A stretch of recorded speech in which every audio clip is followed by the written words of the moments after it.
Tala fa solo pito na fainga wa le Malo sa mua male Malo o Ausekalia. Le fa upupo o isi Maliega ngai tolu.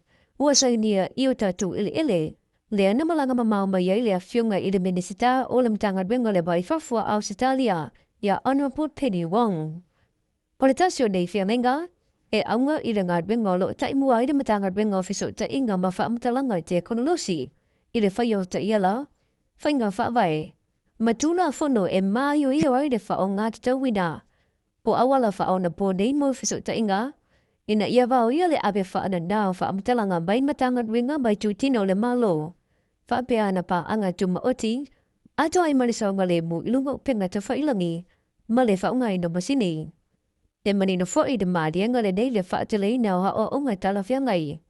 Wala tu mai masa ni o tatu tangata i le sasolo peo le soifonga. I le tūlanga ua i eira lagi i le tūwha a te konolosi, i le awala saunga le mū. And the government of Samoa target a long-term cooperation in cybersecurity, backed by $2 million Australian dollars over the 3 years to support Samoa cyber priorities.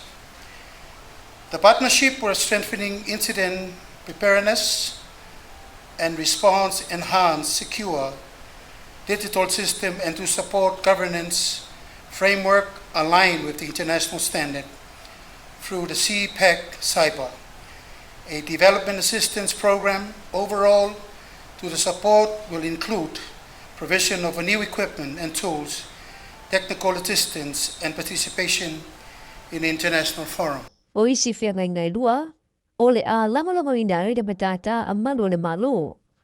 O le tasi o le au na iai le au wai o Malo le Malo sa mua ia o unga. Ua whaatupe le Malo Ausekalia mo Malo le Pasifika. E mawai tu mai ese le tu tau pui puinga o tangata nuu. E le ngato na ngata i whale. Lau ele. E o lava ilunga upenga whaamtaranga. I le Malaysi o le asanga whaalau tele le au auna ngā leo le Pasifika e au fiai ma sa mua. E talia i mana unga wa tunu o le Pasifika. E peiuna fsoa ni mai leo bai sia tunuu. I le tani ngā Malo a sa mua le tau sanga dua whenua se fulmarufa.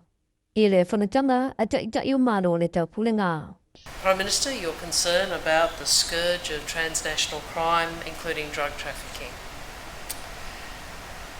And I know the deep harm to families and communities this causes in Samoa and across the Pacific.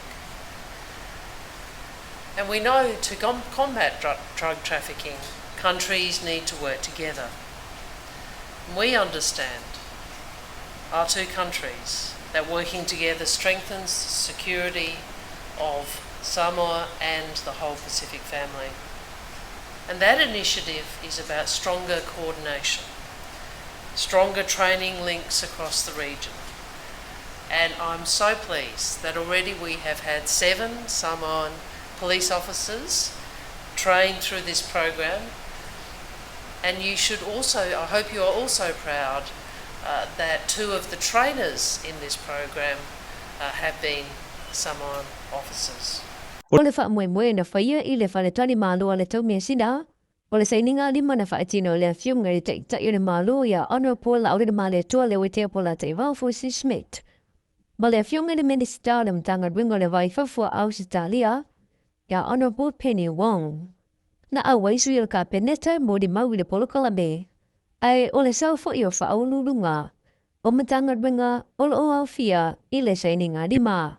Po le mai o le saininga lima na whaetino ai le whaafe. A la fiunga le palimia. Ma le Malo sa moe le ansia singa. A le minisita le vai fafo a le Malo o Ausekalia.